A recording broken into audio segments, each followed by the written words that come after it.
Wednesday to you on Victoria Hill. Today we're getting a look back at the month of February and a look at the impact COVID-19 had on Yellowstone County. County Health Officer John Felton is getting ready to take the podium at Riverstone Health.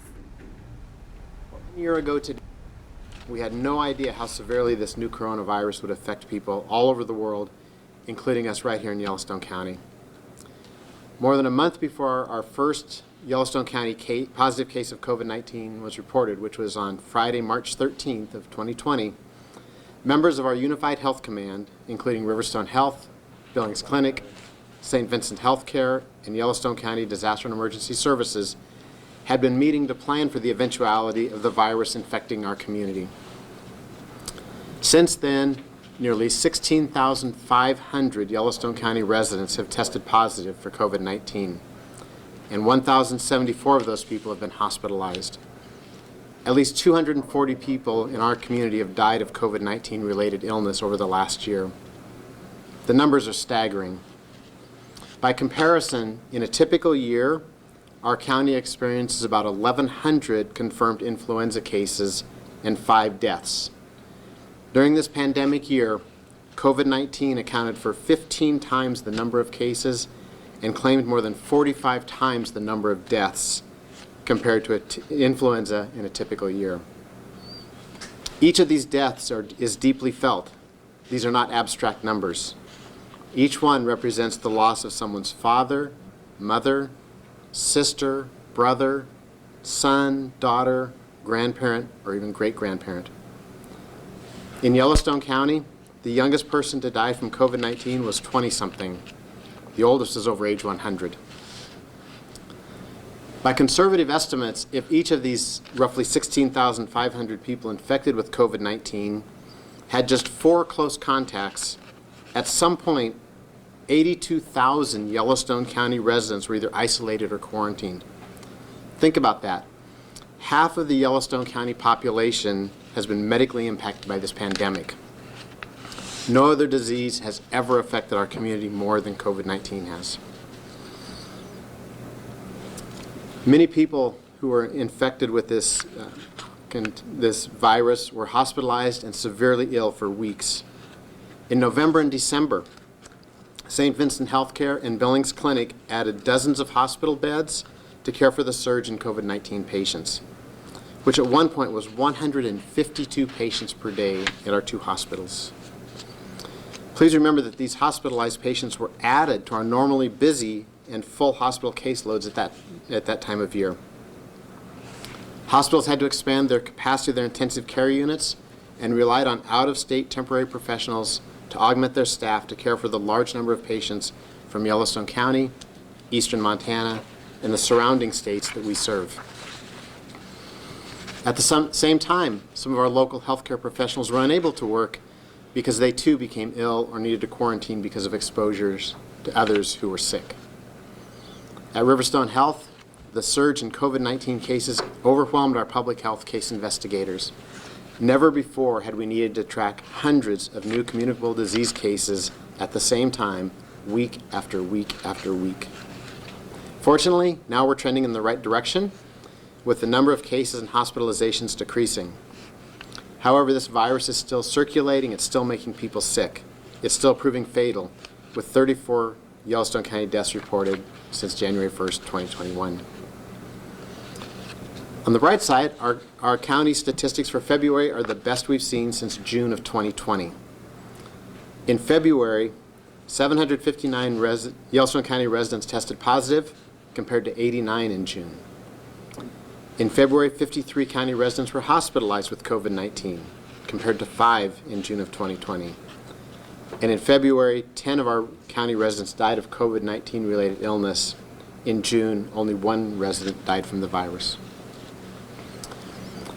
Let's talk a little bit about vaccines. With the supply of vaccines gradually increasing, in February, Riverstone Health, St. Vincent Healthcare, Billings Clinic, and Yellowstone County Disaster and Emergency Services started free community vaccination clinics at Metro Park. About 6,000 first doses of the Pfizer vaccine have been administered at Cedar Hall free of charge. In accordance with the state's vaccination allocation plan, which prioritizes people most at risk for being infected and having severe illness and death. Starting this week, second doses of the Pfizer vaccine are being provided to those same people at the Shrine Auditorium 3 weeks after their first dose. The state of Montana has also allocated some Moderna vaccine to Yellowstone County. Riverstone Health has contacted other local, state-approved vaccine providers, and we are working with them to provide more options for Yellowstone County residents to get vaccinated against COVID-19. Last week, Yellowstone County also received doses of the Johnson & Johnson vaccine, which requires just 1 dose.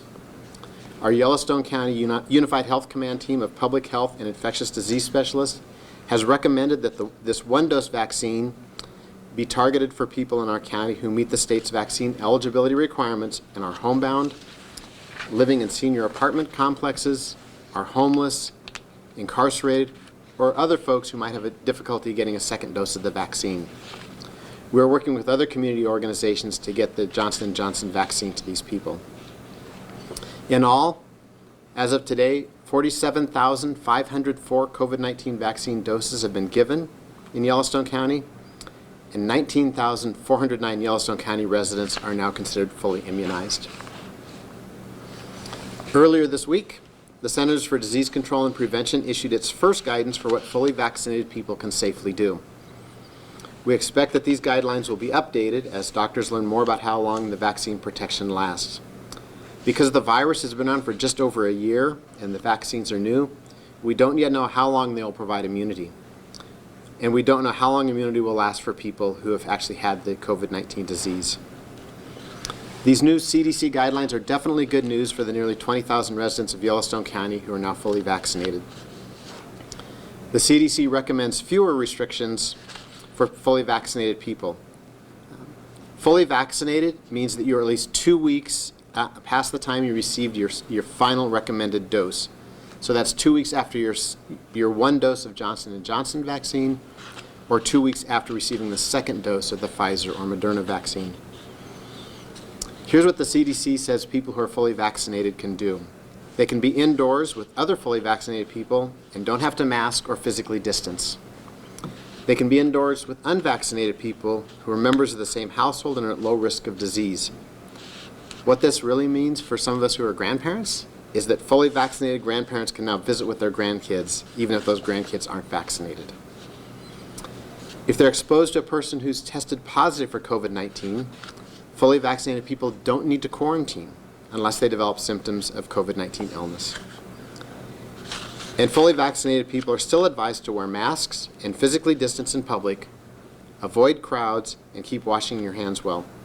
You can read the entire CDC guidance on our website at covid.riverstonehealth.org. We've gotten a lot of questions about testing for travelers as travel starts to pick up these days. Riverstone Health continues to offer free drive-through COVID-19 testing every weekday from 8:30 a.m. until 2:30 p.m. at our site at 2173 Overland Avenue.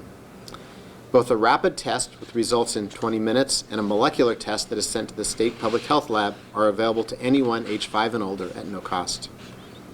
The lab results for the test sent to the State Public Health Lab are typically back within 3 days. Riverstone Health this week also added rapid molecular testing to meet the 72-hour deadline for travelers who need a negative test before departure to certain destinations. The traveler's test costs $111 and is available by appointment through Riverstone Health's Immunization Clinic, which is in the Lil Anderson Center, this building, at 123 South 27th Street. To call for appointments for the traveler testing, the number is 406-247-3382. Again, if you want to make an appointment for a test for a traveler, $111 for that test, 406-247-3382. Please be aware, though, that our traveler's test won't be accepted by the state of Hawaii. Hawaii is only accepting tests from its designated partners, and a list of those designated testing sites is available on the Hawaii state website. We all want to get back to lives that are more normal. We're headed towards that goal with safe and effective vaccines. However, we still have a ways to go.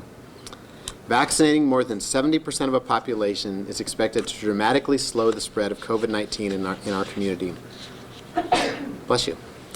So far, the nearly 20,000 Yellowstone County residents aged 16 and older who have been fully vaccinated represent slightly over 15% of the county population over age 15. In addition, 10% of our county's residents have been confirmed to have been infected with COVID-19 and are therefore also presumptively immune. Given that there's some degree of overlap between the people who have been vaccinated and people who have been infected, we estimate that about 20% of our county's population is now immune. We're on our way to a more normal life, but clearly we still have a way to go to reach that 70% population protection level. I strongly encourage everyone to get the vaccine when it is available to you. Please pay attention to the state's vaccination allocation phases and be patient until it is your turn to be vaccinated. Until everyone who wants the vaccine has been fully vaccinated, we need to continue to take the measures we all know so well to reduce the risk of more disease, more hospitalizations, and more deaths. So for a few more months, we need to continue to wear masks when we're around people who don't live with us, stay 6 feet away from people who don't live with us, keep washing our hands thoroughly, and stay home when we're sick. I deeply appreciate the sacrifices that Yellowstone County residents have made and continue to make to keep themselves, their loved ones, our school students, customers, employees, and coworkers safe and healthy. It has been a very, very long year for all of us, but together we will get through this. Again, thank you for coming today, and I'll now respond to your questions. I have a question. Sure. Phase 1B and now Phase 1B Plus says on a case-by-case basis, medical providers may include individuals with other conditions that place them at elevated risk for COVID-19 related complications. The CDC includes pregnancy as a condition that puts people at increased risk of severe illness from the virus that causes COVID-19. Do you think Montanans who are pregnant know they may qualify for the vaccine right now? And has someone who is pregnant reached out to your health department to schedule a vaccine? Well, we have vaccinated people who are pregnant.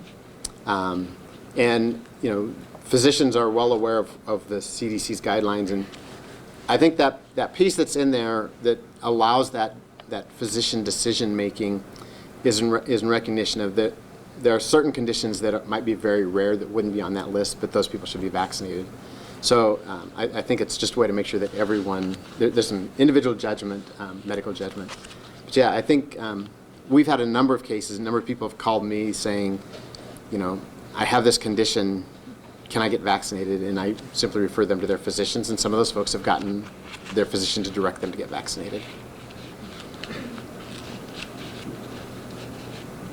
Mitch. Thanks, John. I was wondering if you could maybe go over the types of testing again that are being offered at the Riverstone site, Okay. and how the new test that you guys are going to be able to offer, how that will, I guess, change things over there.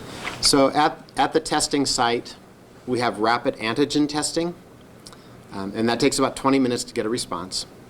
And then we also we can take the nasal sample to send to the state public health lab for the PCR or molecular testing that looks at the genetic material and looks for the virus. In our own site at Riverstone Health, that's available to travelers and also available to patients of the Riverstone Health Clinic, we have a rapid testing machine that takes one nasal sample and it tests for COVID-19, influenza A, influenza B, and RSV. So that it allows to, in about 45 minutes, we can test for all 4 of those. As I said, most places, destinations that require a test are fine with our rapid molecular test, but Hawaii has set their system up so they only accept tests from designated sites. Gotcha. So I guess most states, if you are traveling, do accept that 4 test Yes. machine that you guys. The only one that I'm aware of that has said that it has to be something different is Hawaii. There may be others, but that's the only one I'm aware of. Thank you. How worried should Yellowstone County residents be about the COVID variant? So I think, as I've said before, I think the question of variants isn't whether they will ever arrive, but when they will arrive. Clearly, the preventive measures we take of masking and distancing and sanitation and hygiene will slow the spread of those as well. There has been some of the vaccines have been tested, and what's been found is that for many of those variants, they do prevent severe disease and hospitalization and death. I think we just need to, the steps that we're taking are gonna help regardless of which variant is here. And we've seen some of those cases in Gallatin County. I think it is likely just a matter of time before one of those is identified here, and will continue to happen. I was just going to basically ask the same thing. We've seen the variant in Gallatin County. We have not seen it here yet, then. Right.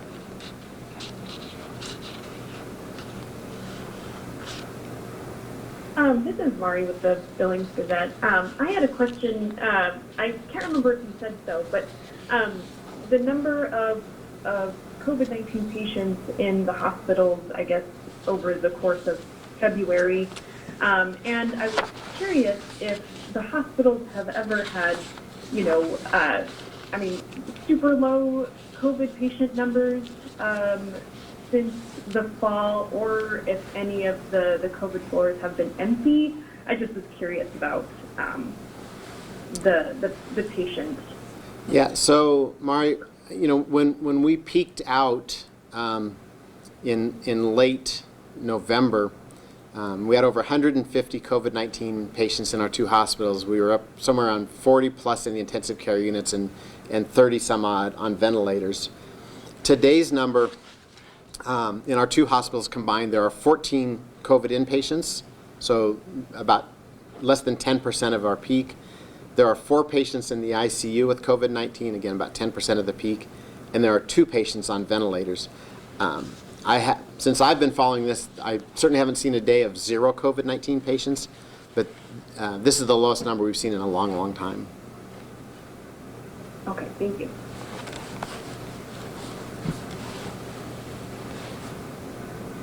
How many Johnson & Johnson vaccines were allocated to Yellowstone County? I believe we got 1,000. And do you have a sense of where in the county those vaccines are being distributed? We're still working to get those out to those high priority sites. So I don't believe at this point any of them have actually been administered, but we're working to get them to those high priority populations like the seniors in senior living centers, shelters and places like that. Is demand still? Oh, sorry. Go ahead on the phone. Oh, it's okay. I was going to ask, does the county know sort of what the future allocations of Johnson & Johnson vaccination or vaccines could look like? No. We really, at this point, we're still on a week-to-week basis as to what all of our vaccine allocations will be. We hope, and the state hopes, that as time goes by that supply line will get a little more predictable. But right now, we find out at the end of each week what's coming the following week. Go ahead. Is demand still high? I remember in those first couple of weeks you couldn't find an appointment. Is it still similar that way, or? Yeah, so for our two, our clinics at the Metro Park and the Shrine, we set aside somewhere around 400 to 500 of those spots for telephone utilization. That telephone line typically opens up at 9 o'clock on Monday, and within a few hours those spots are taken. There's the rest of those doses, so, several thousand are available online, and those are also taken every week. The goal of our vaccination plan is to get that vaccine out of the bottles and into the bodies, and that is really what's happening. It's certainly easier, and I think there's a little less frustration now that we have one phone number, one website, as our communities work together to streamline that process. But still, the demand is still exceeding the supply. Is the county keeping track of teachers being vaccinated from pharmacies? So there's several sources of vaccine that come into town. What we're aware of is what the state allocates to Yellowstone County and the various sites in it. The vaccine that's being directed for the teachers is a direct federal allocation to those pharmacies. And so we don't know how many doses come in because it doesn't come through our system. Those pharmacies need to report their vaccinations by their numbers. So we don't know how many are teachers. We will just be able to keep track of the total number of people vaccinated as everyone reports back through the state's database. But in terms of teachers, we don't know that one. So the state is tracking how many people are being vaccinated through those pharmacies, but not specifically teachers? Right. So you have to report to the database all of your vaccinations, and those private pharmacies do as well. But it's just the number of people. Hey, John. So I recently had a conversation with the health officer in Carbon County. Mm-hmm. Obviously, I know that Yellowstone and Carbon are completely different dynamics. But they have encouraged their residents to start getting on a list for 1C, just when all of their 1B is wiped out. Do you foresee that happening in Yellowstone County, or is there a timeline on that? Are you going through the vaccine pretty well that once we start to get more doses, that's something that people will need to start doing? You know, at this point, because the demand is so high, it would be very confusing to folks if, once this week's doses are filled up, there was a list, and the next week people can sign up. So given just the raw number of people and the high demand, we don't have a list. I think it's different when you're in much smaller communities. But in our case, the demand is so high that we don't have a list, and we don't foresee doing that. Got it. It would just be really difficult if you wanted to sign up, but those slots were taken from previous people on the list. We want to make it as streamlined as possible. As we've developed this, as you'll recall, we started with 3 websites, 3 phone numbers. It was very difficult for people. Now we have 1 website, 1 phone number, and it seems to be going much better.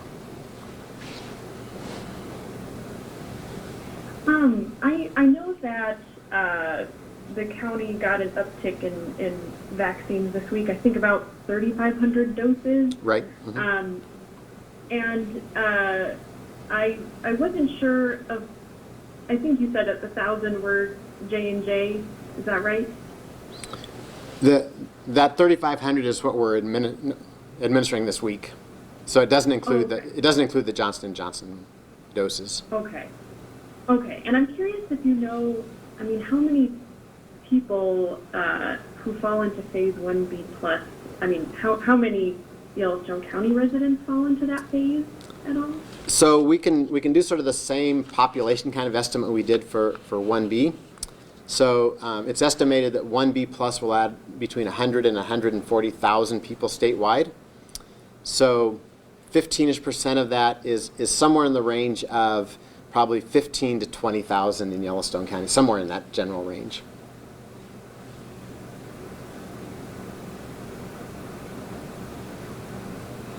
It's been about a year since the first cases were found in the state. What sticks out to you as the defining moments of the past year? I'm not sure that I can come to a moment. I think what is sort of the defining characteristic is the constant change and shift and evolution of understanding. There's been some criticism of healthcare and public health for changing guidance. So first, people said don't wear masks, and they said wear the mask, and but I think we have to understand is that's what science does. Science learns from experience. A year ago today, we had 0 experience with COVID-19 in Montana and Yellowstone County. We had some idea because it happened in other places, but we had no experience. And so that constant evolution, constant change, doing things like managing testing when we'd never run a centralized testing site.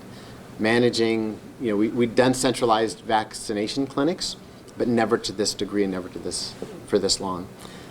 And I think the other sort of evolutionary thing that sort of stands out to me is we've managed this through the Unified Health Command as an incident command model. If you think about even big events, a wildfire, you know, a large wildfire, you might be in incident command for a month, 6 weeks. We've been doing this for more than a year. And the impact of the constant change, the constant pressure, the constant, you know, what are you going to do? How are you going to do? I think has worn people down.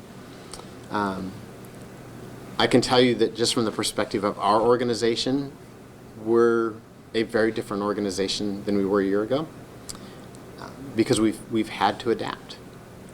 We've redeployed staff into doing jobs they were never hired to do. We've created, as I said, we've created multiple testing sites. We've created a viral care clinic. We've created processes by which people are screened when they come onto campus. I mean, all that has just been sort of this constant evolution. I can tell you that I'm extremely proud of Riverstone Health and our community as to how we've responded to this, in that no matter what has been thrown at us as a community or us as an organization, we found a way to respond. But I'm pretty confident that once every 100 years is plenty for a pandemic.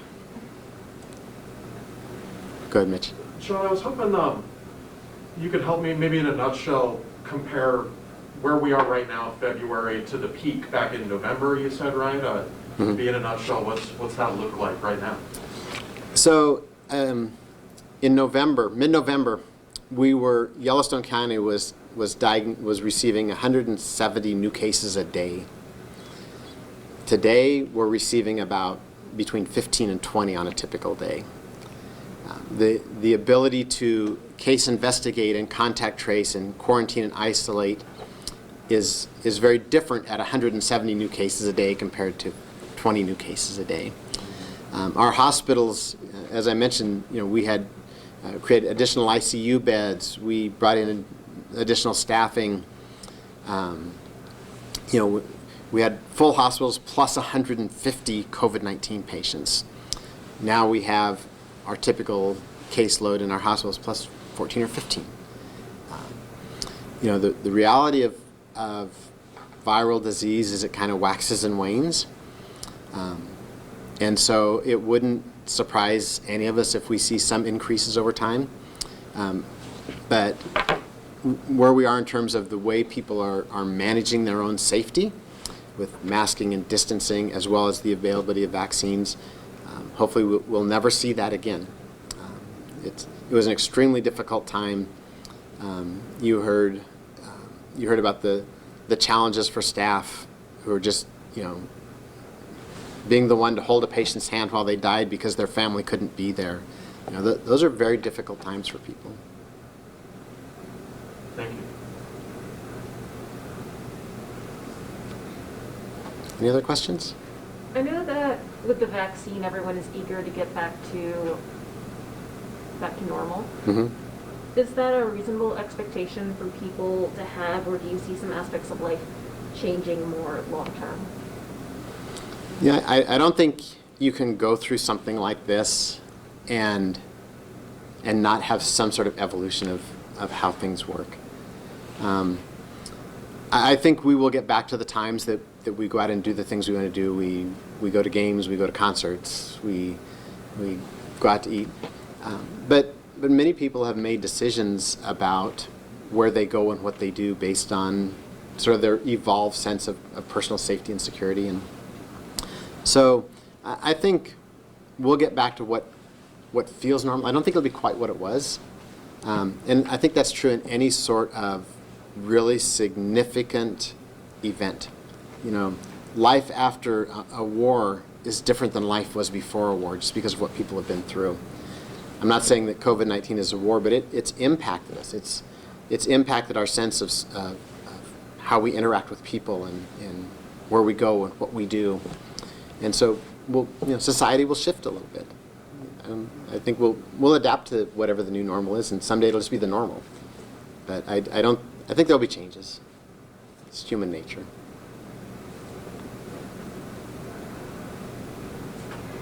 And just one more question for me. Are you concerned about any aspects of the state that Yellowstone County is in right now? And do you have any concerns going forward? Well, I think we always need to remember that the pandemic isn't over.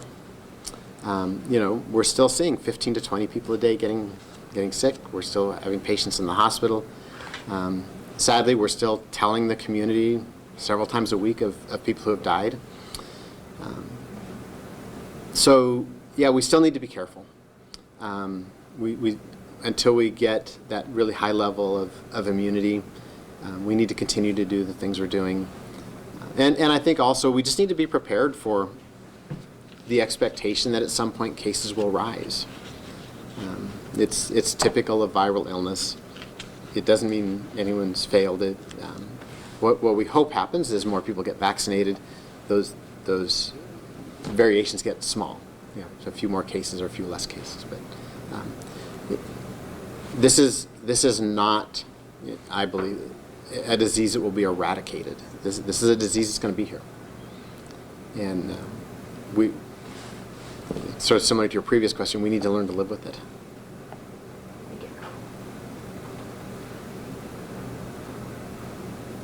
Any other questions? Anything from the phone? All right. Thank you all for coming. Please continue to be safe. And there we have it, an update from Yellowstone County Health Officer John Felton on this eve of the day. The World Health Organization categorized COVID-19 as a pandemic. Now, just some important takeaway points that he shared today. There were more than 16,000 Yellowstone County residents diagnosed with COVID-19.